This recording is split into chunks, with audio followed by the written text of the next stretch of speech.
Hello friends, today our guest is Mr. Sarfraz Ahmad.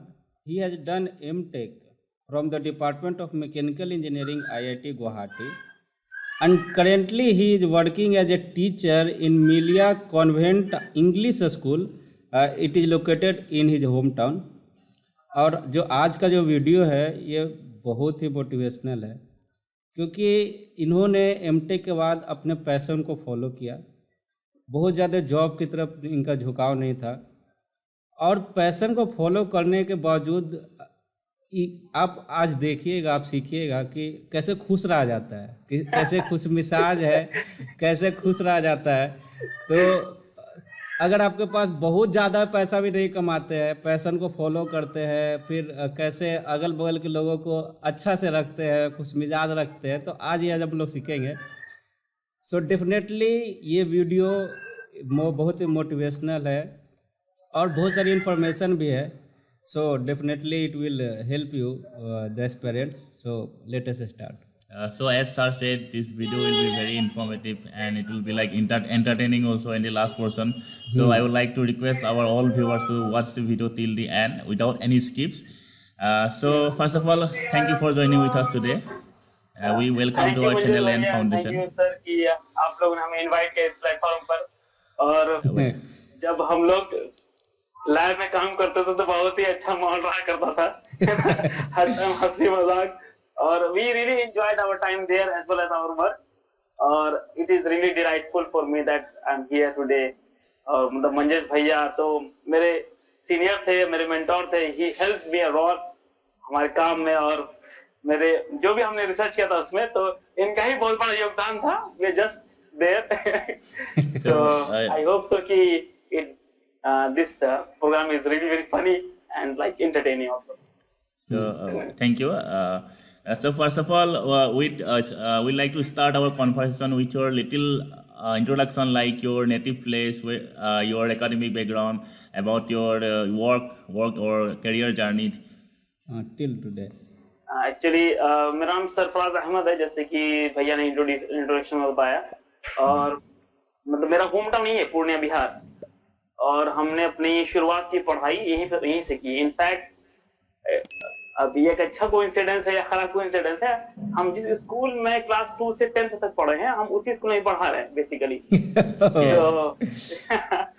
तो in fact there are some teachers जो कि उस समय जवान हुआ करते थे अपने यंग टाइम पे, अभी बूढ़े हो गए थोड़े से, तो अभी हम उनसे वो मेरे कलीग्स हो गए यहाँ पर आकर के। तो वो डायनामिक थोड़ा सा इंटरेस्टिंग है। और फिर हम इसके बाद 11th 12th हमने किया दिल्ली से। और फिर अपना ग्रेजुएशन भी बीटेक जामिया मिलिया इस्लामिया यूनिवर्सिटी से किया है, वहाँ के faculty of engineering technology department से। और उसके बाद एमटेक में चूंकि गेट के थ्रू जाते हैं, तो हमने फिर गेट दिया और फिर वहाँ से फिर एमटेक किया आईआईटी को। ओके सरफराज, सो अब थोड़ा सा ना एमटेक के बारे में थोड़ा सा शुरू में बात करते हैं थोड़ा सा, उसके बाद फिर हम आगे उसके करियर की तरफ बढ़ेंगे। तो सबसे पहले ये बताइए तो कितना गेट मार्क्स चाहिए आईआईटी गुवाहाटी में, जिस स्पेशलाइजेशन में आप थे, तो कितना चाहिए उसमें एडमिशन के लिए? देखिए भैया, जैसे कि जब हमने गेट दिया था तो हमको मेरा 809 नंबर था या 819 नंबर था, एग्जैक्टली हमको याद नहीं किया। तो उससे हमको आया था, सॉरी मतलब कि स्कोर हम बता रहे हैं, हाँ 100 में 77.38 हमको नंबर था, 77.38 आउट ऑफ 100। तो उससे हमको जो रैंक मिली थी उस समय 770 रैंक मिला था, 770। तो वैसे तो अगर आईआईटी गुवाहाटी की बात करें स्पेसिफिकली, तो उसमें आपको 1500 रैंक तक भी आप जा सकते हैं, लेकिन वो स्पॉट राउंड तक पहुंचते हैं। फिर आपको ना थोड़ा सा डर लगेगा कि पता नहीं हो भी पाएगा या नहीं हो पाएगा, इससे अच्छा हम कहीं और अप्लाई करते तो शायद वहां हो जाता मेरा। तो आपको थोड़ा सा वो एंजाइटी रहेगा, है ना। लेकिन हमने देखा है कि बेसिकली कि स्पॉट राउंड तक वो दे ही देते फिर किसी को। तो जितना रैंक मेरा था उसमें अगर आप स्पॉट राउंड तक टिके रहने का हिम्मत रखते आप, तो फिर आप आईआईटी बॉम्बे में जा सकते थे। तो हमने थोड़ा सेफ साइड लिया था और आईआईटी गुवाहाटी फिलअप कर दिया था, जिसमें कि हमको उतना रैंक पर आराम से पहली चांस में मिल गया था। तो लेकिन हमको ब्रांच डिफरेंट मिला था, हमको मिला था कंप्यूटेशनल मैकेनिक्स मिला था। तो बाद में जाके अपग्रेड हो गया था फाइनलिस्ट में, कुछ लोग छोड़ दिए थे तो हम फिर आ गए थे। जो अपना मेरा जो कोर था मैकेनिकल इंजीनियरिंग, और उसमें फिर बाद में fluid and thermal. Okay. Okay. In your time, how was the placement scenario after MTech in IIT Guwahati? And did you get any job offer after? हाँ, actually the time we were actually about to graduate from there, it was a really very difficult time for the whole of, we would say, the world. उस समय just ही Covid शुरू हुआ था और it was very unsure of anything at all, कि क्या होगा नहीं होगा। इनफैक्ट हमको याद है कि हमने अपना 4th सेमेस्टर अभी जस्ट शुरू ही किया था, भैया को याद होगा, और हम लोग अभी जस्ट लैब आना शुरू ही किए थे ना, और हम लैब आने में बहुत ही कतराते थे, बहुत देर से आते थे और बहुत जल्दी भाग जाते थे। तो एनीवे हम लोग फिर शुरुआत किए थे। मतलब शुरू में ऐसा होता था, लास्ट पास में तो बहुत देर तक रुकना पड़ता था। तो शुरू में हम बता रहे हैं, हम लोग जाते थे लैब और फिर कुछ देर के बाद कैंटीन निकल गए और आलू पकौड़े खाने निकल गए। एनीवे तो उस समय हम लोग जस्ट शुरुआत यही थे लैब आना, और दिसंबर से हमारा प्लेसमेंट शुरू हुआ था। 3rd सेमेस्टर के एंड से दिसंबर प्लेसमेंट शुरू हुआ था। तो उसमें आती बड़ी कंपनी मर्सिडीज या जो भी है, और वो मतलब कि अगर 15 लोगों या 25 लोगों का अगर वो इंटरव्यू लेते मतलब रिटर्न के बाद, तो उसमें से 1 या 2 को लेके आते बस। एमटेक से बात आ रहे हैं, एमटेक से मतलब बीटेक से नहीं। बीटेक का तो उनका प्लेसमेंट तो बहुत ही अच्छा है, हम एमटेक की पर्टिकुलरली बात कर रहे हैं। लेकिन जो आपका दूसरे ब्रांचेज है वो अच्छा मतलब दूसरे जो मतलब की कंपनियां आती हैं, जैसे मोस्टली कोडिंग कंपनियां आती है, वो अच्छा करके आती है। तो हमारे इसमें ये हुआ कि जैसे ही मेरा रुझान बेसिकली था एकेडमिक्स में, कि पढ़ाना लिखाना ऐसा, तो हम जो ज्यादा अच्छे से जिसका एग्जाम दिए थे मतलब बहुत तैयारी के साथ और एक मेंटल प्रिपरेशन के साथ, वो था बायजूस का। उस समय हाँ बायजूस इससे पहले भी आती थी, लेकिन उस टाइम पे बायजूस का इवैल्यूएशन काफी बढ़ गया था। इनफैक्ट और कितना बढ़ने वाला था हम लोग इस बात का अंदाजा नहीं था, क्योंकि तब लॉकडाउन शुरू नहीं हुआ था। तो जैसे बायजूस का दिए थे, पर हम मेरे साथ मेरा दोस्त होता था राहुल, मतलब कि हम दोनों साथ लैब में काम करते थे, दोनों भैया के अंडर में थे। तो राहुल उतना मतलब कि बायजूस में पढ़ाई लिखाई वाले मामले में जाना नहीं चाहता था। He was more like into coding and all that things, तो उसमें वो जाना था आईटी में, और हम जाना चाहते थे कि हम इसमें जाएंगे तो मेरा अच्छा करियर ग्रोथ होगा, और हम इसमें मेरा इंटरेस्ट का फील्ड भी है ना, पढ़ाना लिखाना और ये कंटेंट तैयार करना। और इंसिडेंटली ऐसा हुआ कि राहुल का हो गया, मेरा उसमें नहीं हुआ। It happens in life. तो उसके बाद फिर फरवरी के महीने में अभी प्लेसमेंट चल ही रहा था, लेकिन जैसे जो बचे कुछ प्लेसमेंट होते हैं जिसका एक मतलब कि जैसे और एडटेक कंपनियां आती है, बायजूस आती है, और सब जो सब भी आता है वो सब आती थी बाद में। इनफैक्ट 4th सेमेस्टर के एंड पे अब बहुत सारा, तो जैसे कि हमारा फरवरी एंड हुआ तो उसमें फिर कोविड हो गया, और हम लोगों को बोला गया कॉलेज से कि आप लोग बस 20 या 22 दिन के लिए आपको घर जाना है, तो जैसे सिचुएशन सही हो जाएगा तो आपको हम लोग बुला लेंगे। तो इनफैक्ट जब हम अपने हॉस्टल से निकले तो हमने अपना लैपटॉप भी नहीं लिया था। मुझे लगा था कि हम आ जाएंगे 22 दिन में, और फिर सारा सामान ये रह गया, हम लोग यहाँ आ गए। और यहीं से भी जो भी काम तो भैया लोग भी चले गए थे घर, इंटरप्ट काफी हो गया। तो फिर हमने अपने लोकल में ही मतलब यहाँ पे जॉब खोजना शुरू कर दिया। मतलब इसी तरह से मतलब कि जो पढ़ाना लिखाना हो, एकेडमिक्स है। तो यहाँ पर एक इंजीनियरिंग कॉलेज है, अररिया पॉलिटेक्निक यहाँ पर है, बिहार में ही हो। तो वहां पर हमें गेस्ट लेक्चररशिप की ऑफर मिली थी, और स्कूल में मिला था कि आपका एक परमानेंट जॉब मिलेगा। तो गेस्ट लेक्चररशिप में था कि हमको परमानेंटली वहीं रहना था, और there was a clause added with that कि आपको हॉस्टल का वार्डन बनाते हो। सिचुएशन ये था कि वो सारे नए जवान बच्चे इधर हॉस्टल में, इधर एक छोटी सी दीवार थी, यहीं पे गर्ल्स हॉस्टल था, पूरी यूनिवर्सिटी थी बाहर। तो आफ्टर लॉन्ग कंसिडरेशन तो हमने कहा वहां के प्रिंसिपल को कि सर अगर आप हमको वार्डन नहीं बनाएंगे और आप हमको घर से अप डाउन करने का मतलब क्या आप ये देंगे, सुविधा देंगे, या फिर अगर आप कहेंगे ठीक है तुम अपने ही से घर से अप डाउन कर लो, तो हम आने का तैयार है। पर वो माने नहीं कि नहीं, अगर हम आपके लिए अगर ये रूल रिलैक्सेशन देते हैं तो हमें और सबको भी रिलैक्सेशन ऐसा रूल देना पड़ेगा।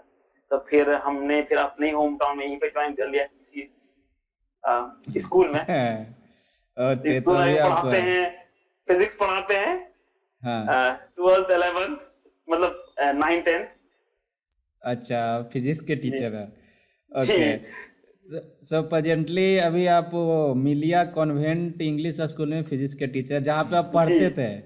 जी ओके, पढ़ते भी थे। हाँ तो ये बताइए पहले कि पहले तो ये बताइए कि इसमें वर्कलोड कैसा होता है, टाइमिंग कैसा है, मजा आपको तो बहुत हाँ मजा आ रहा है देख के समझ में हाँ आता है, पैसा मिल गया क्या चाहिए। हाँ एज इन जॉब, जैसे कि सारे ही जॉब में वर्कलोड होता भी है ना। कोई भी हम हम्म काम करते तो वर्कलोड होगा, कोई भी हम्म काम करते तो प्रेशर होगा, है ना।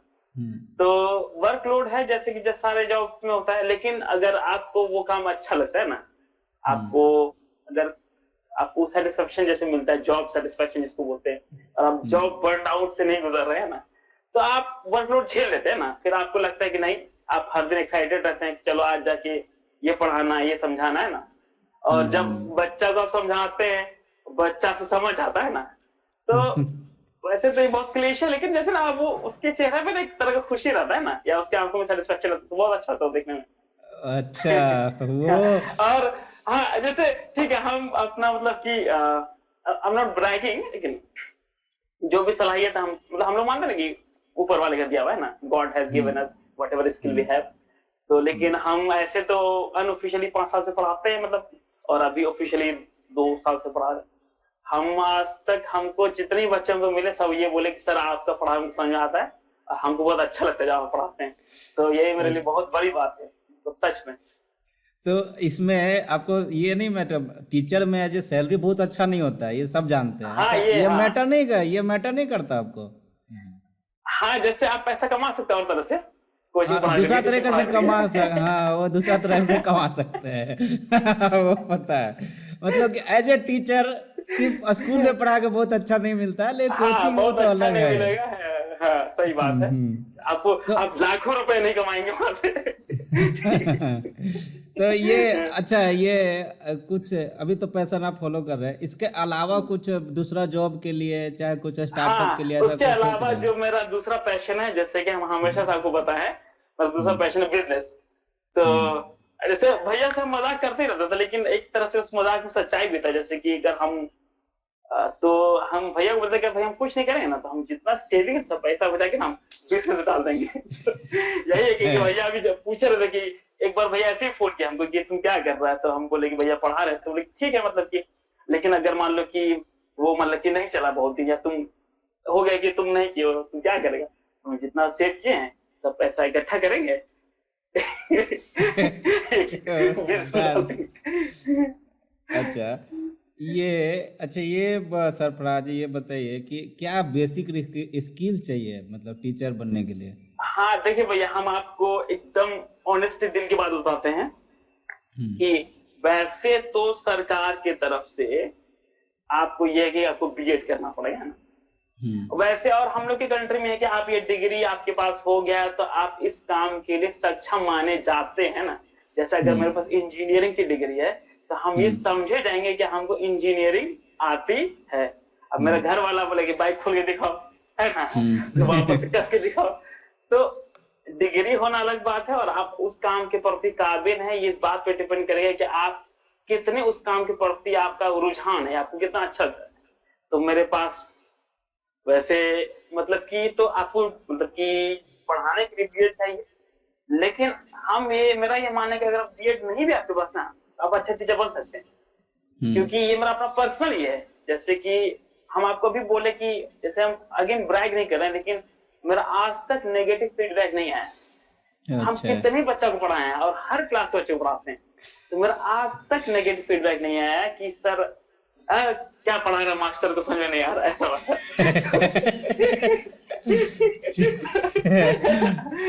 इनफैक्ट बहुत बच्चों को ये बोले कि सर आप आते हैं पढ़ाने के लिए, तो कैसे टाइम खत्म हो जाता है हमको पता भी नहीं चलता है। तो अरे वाह ये तो तो बहुत हमको ये लगता है कि अगर आपको अच्छा लगता काम ना, तो आप अपने मन से आप अपने आप अच्छे हो जाएगा। अच्छा Okay. So, according to you, how is this job security or career growth in this academic field? Yeah, about job security. See, in any like private sector, whatever, मतलब कि even you are an IT consultant or an engineer, है ना, or like anywhere, if it is a private, like sadly, like there is no job security anywhere. But I have seen many people like who were working different things, even in my own relatives, who had a very secure job as they thought, but sometimes they like lost their jobs and they had to seek alternative employments. तो job security ऐसे, लेकिन I think कि अगर आप अच्छे हैं ना और आप अपना काम ईमानदारी से करते हैं तो no organisation would want to let you go. कोई भी ऑर्गेनाइजेशन आपको जाने नहीं देना चाहिए। वो बहुत कोशिश करेगा कि आपको रोक के रखे ना। आप बहुत कुछ ऐसा ही कर लें जो आप ऑर्गेनाइजेशन के लिए नेगेटिव हो है ना, उसको मतलब कि सेटबैक झेलना पड़े आपकी वजह से और आपसे वो आजिज हो जाए पूरी तरह से, then it will let you go. और you are not helping them making money, ये भी हो सकता है ना। अगर आप की वजह से उसको पैसा नहीं कमा पा रहा है वो, आपको कहाँ से सैलरी देगा या फिर आपको क्यों रखेगा? Okay. So you are currently working with a smile in your face.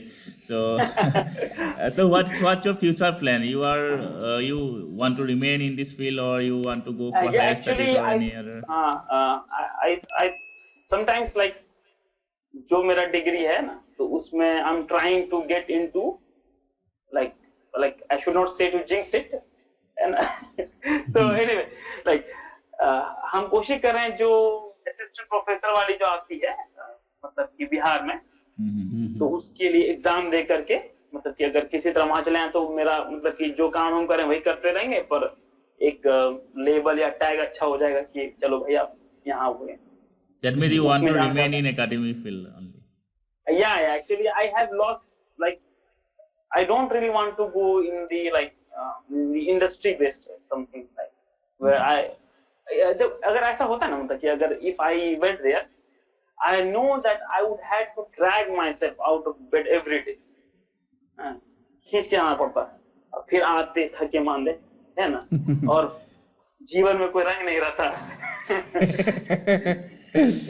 So Sarfaraz, ये बताइए कि अभी आपने किया एमटेक किया है, पढ़ा रहे हैं, तो अगर कोई एस्पिरेंट्स है इस फील्ड में आना चाहता है, टीचर बनना चाहता है, तो आप उसको क्या सजेस्ट करोगे? सबसे पहले ये बोलेंगे कि अगर आप जैसे टीचर का जॉब ना बहुत फ्रस्ट्रेटिंग भी है एट टाइम्स भैया, मतलब अगर आप सच में आपको पढ़ाना अच्छा नहीं लगता है ऐसा कुछ तो आप टीचर मत बनिए। देखिए जैसे हम आपको एग्जांपल देते हैं, मेरा एक दोस्त है मिसबाहुज्जमा है ना, वो दिल्ली में था, मतलब कि हम लोग साथ में स्कूल में पढ़ते, लेकिन उसको वो 10th के बोर्ड में मैथ में 100 में 100 नंबर लाया था और फिर 12th में भी ना उसका मैथ्स बहुत अच्छा था, IIT में भी मैथ्स का सारा क्वेश्चन सॉल्व कर दिया था। लेकिन बात है कि उसको मैथ्स के अलावा कुछ अच्छा ही नहीं लगता था, तो फिजिक्स 0, केमिस्ट्री 0, कहीं उसका एडमिशन नहीं हो पाया इस चक्कर में। तो जो नोएडा में एक तरह से बहुत सारी कॉलेजेस नहीं खुले हुए हैं इंजीनियरिंग वाले, उसी एक कॉलेज से वो इंजीनियरिंग कर लिया ना, बस नाम का, लेकिन वो आज तक ना किसी प्लेसमेंट बैठा ना किसी जॉब में गया ना, लेकिन इस पूरे टाइम क्या करता रहा, वो मैथ्स पढ़ाता रहा। शुरुआत में भैया आपको बताते हैं, शुरुआत में ना वो होम ट्यूशन पढ़ाता था, मतलब कि अपने दोस्त के बहन को या फिर ऐसे ना इस तरह से करा के उसे एक अपना मतलब कि वो बन गया, मतलब लिंक, मतलब कि क्या कहते हैं कनेक्शन बन गया, कॉन्टैक्ट बन गया। उसके बाद दिल्ली में ही वो जो एक एडटेक है जिसको बायजू ने बाद में खरीद लिया, उसका नाम हम बोल रहे हैं कोई मोशन है ना, हम आपको बता देंगे बाद में। तो पहले वो वहां पढ़ाने लग गया तो उसकी सैलरी वहां बहुत अच्छी थी ना, फिर बायजूस ने उसको खरीद लिया, तो जिसको भी बायजूस खरीदते हुए आ रहा है, हम लोग को ट्रेन देखे ना, बर्बाद होते जा रहा है।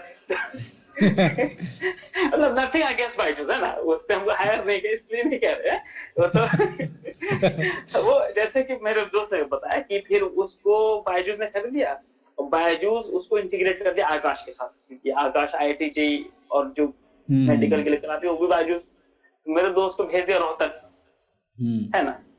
अब वो भी पढ़ा ही रहा था, तो बोला जिस दिन रोहतक गया ना उसी दिन वो कहते कि हम रिजाइन कर देंगे अब बायजूस से। बायजूस से रिजाइन करके वो चैतन्य में चला गया।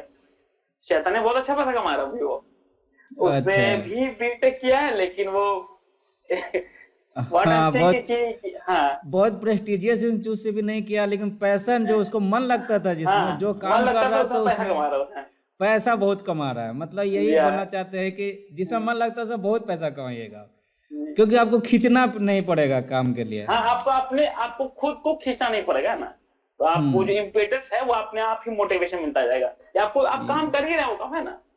हाँ हाँ, तो इसके लिए ही ये वीडियो बहुत जरूरी था, मैं बनाना भी चाहता था, क्योंकि बहुत लोग ना, बहुत बच्चे फ्रस्ट्रेट रहते हैं, वो आपको देख के अब ना खुश खुश हो जाएंगे कम से कम। हाँ, तो हम ये कह रहे थे भैया कि आप बोलेंगे कि तो कोई बनना टीचर चाहता तो हम क्या चाहिए इसको, हमें कहेंगे अगर आपको सच में इंटरेस्ट है तभी आप टीचर बनिए, नहीं तो ऐसे इसमें किसी को पढ़ाना ना सब अगर आपको नहीं अच्छा लगता है काम तो फिर फ्रस्ट्रेटिंग है। हम लोगों को देखते हैं, या फिर अगर हमें को बोला जाएगा कि आप लैब में बैठो सिमुलेशन करते रहो जब तक रिजल्ट नहीं आएगा, it will be frustrating for me. So Sarfaraz, अब हम लोग ये लास्ट राउंड पे रैपिड फायर राउंड है, इसमें बहुत सारे सवाल पूछा जाएगा आपसे, तो ये बहुत सारा चीज से रिलेटेड होगा, ऐसा नहीं बहुत सारा चीज से रिलेटेड होगा, ठीक है? आपको उसमें बहुत ज्यादा एक्सप्लेन नहीं करना है, आपको ना टू द पॉइंट आंसर देना है, और पॉइंट वाइज जो भी है आपको बताना है उसमें, ठीक है? तो सबसे पहला ट्रिकी क्वेश्चन से स्टार्ट करते हैं, ठीक है? सो ये बताइए कि आप हमेशा देखते होंगे गेस्ट हाउस और होटल होता है, ठीक है?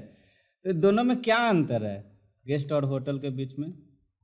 गेस्ट हाउस में भी आपको पैसा देना पड़ता, लेकिन बस टैग गेस्ट का लगा रहता भैया, और होटल में तो होटल और गेस्ट हाउस में मतलब कि एग्जैक्टली गेस्ट, दोनों में अंतर क्या? नहीं, दोनों मतलब कि ऑलमोस्ट सेम होता है, गेस्ट हाउस में पैसा कम लगता है। अच्छा अच्छा अच्छा, I think we have never seen.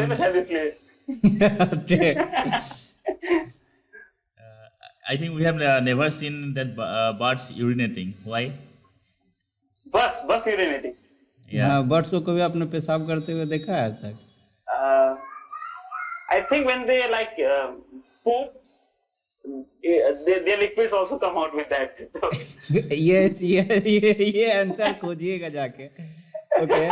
सो अच्छा, फिर ट्रिकी सवाल है कि 5 को 25 में से कितना बार घटा सकते हैं? 5 को 25 में से कितना बार घटा सकते हैं? 5 बार घटा सकते हैं भैया। फिर से सोचिए। नहीं, कितनी बार घटा सकते हैं? हाँ, 5 को 25 से कितनी बार घटा सकते हैं? कितनी बार घटा सकते हैं, मतलब नो लिमिट, कितनी बार घटा सकते हैं? नहीं, कैसे ऐसे, मतलब 5 को अगर 25 से एक बार घटाइएगा तो 20 हो गया, 20 फिर 20 में से 5 बार।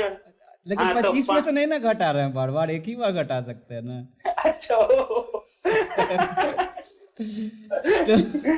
ओके, अब ना कुछ कॉमन क्वेश्चन है लेकिन इंटरेस्टिंग है, ठीक है? तो सबसे पहला सवाल है कि आपको सबसे ज्यादा क्या डिमोटिवेट करता है? आपका फ्रेंड का सक्सेस, दोस्त जो सक्सेसफुल है, या आपका फेल्यूर, क्या डिमोटिवेट करता है? सॉरी, मतलब अगेन। सबसे ज्यादा आपको क्या डिमोटिवेट करता है? आपका फ्रेंड का सक्सेस, फ्रेंड बहुत सक्सेसफुल हो गया, या आपका फेल्यूर, क्या डिमोटिवेट करता है? आई थिंक मेरा फेलियर हमको ज्यादा डिमोटिवेट करेगा, और फ्रेंड सक्सेसफुल हो गया तो हम तो मतलब अच्छे ही रहता है, खुशी रहते हैं। अच्छा, हाँ, जैसे वो 3 इडियट्स वाला सीन नहीं कि okay. What inspires you and why? I think, truly speaking, if I think my father is happy with me, or he thinks that I did something good, that would really really make me happy. Right? Okay. And what is that one thing that you will never do again in your life? Engineering. Engineering, बहुत अच्छा। अब कुछ ना ये knowledgeable related questions है, क्योंकि ये थोड़ा सा रिलीजियस भी है, तो सबसे पहले ये बताइए, एज ए मुस्लिम, ये हज पे जाने का बेनिफिट क्या होता है? देखिए, जैसे कि हम लोग में एक ये है, एक सुन्ना कहते हैं, वे प्रॉफिट, कि तो जो इब्राहिम पीस अपॉन हिम, तो वो अपने बेटे को छोड़ के गए थे उस जगह पर, तो और मतलब God had told him that make a house for me there, है ना, which would be centre of worship basically.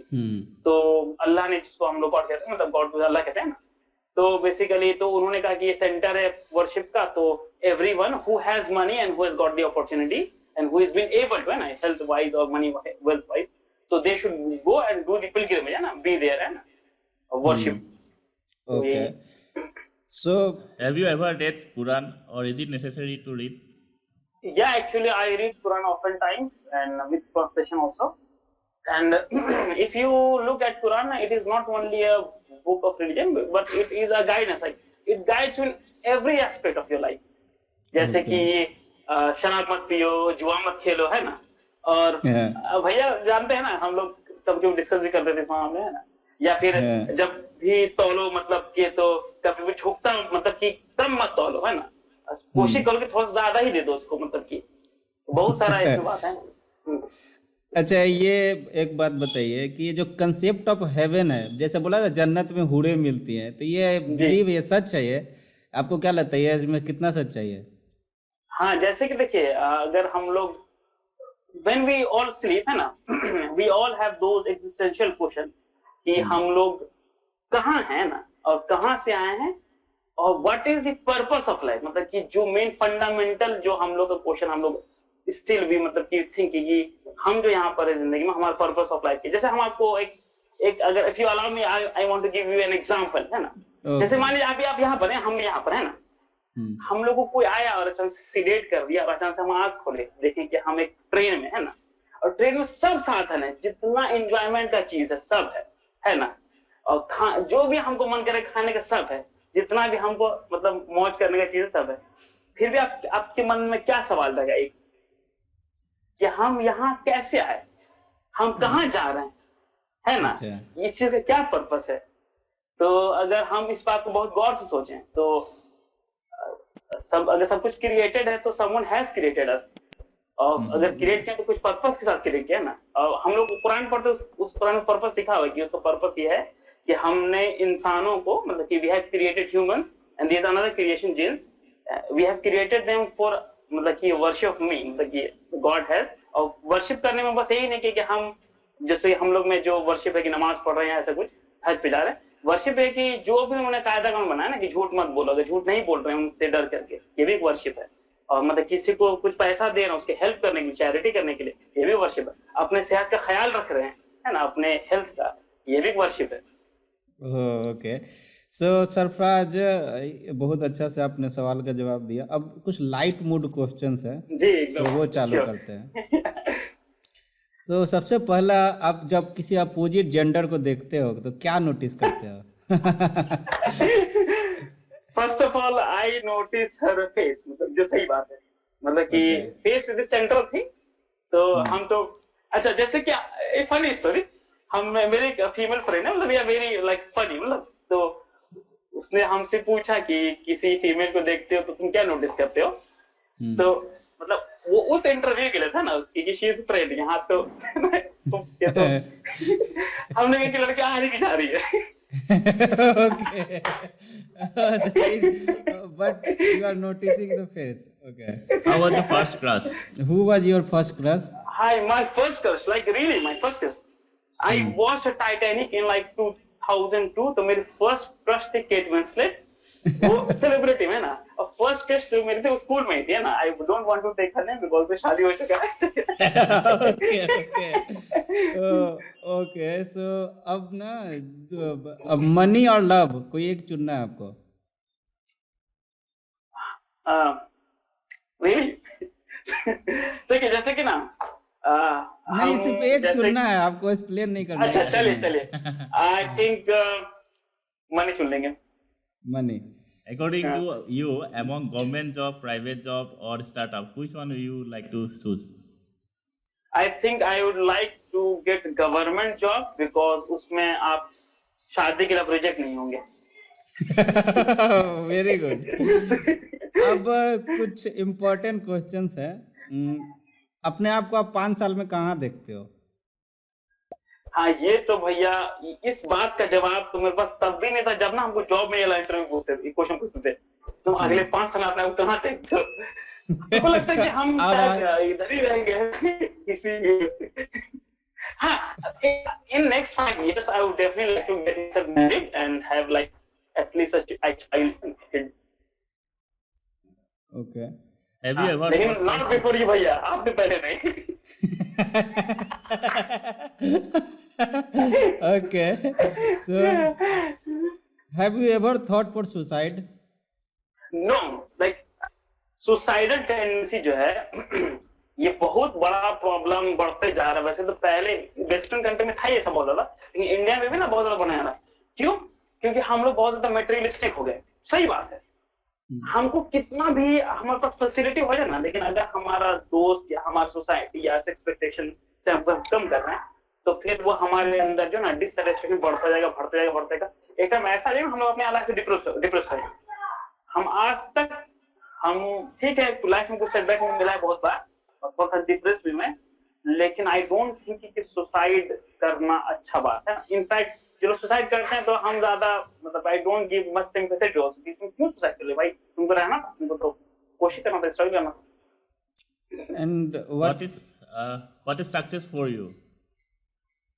I think success for me is that really I want to live a good life, a righteous life, and want to die as a righteous person. So I think if I do that, I am successful. if you could say one thing to the God, what you will say? Please forgive my sins and be pleased with me.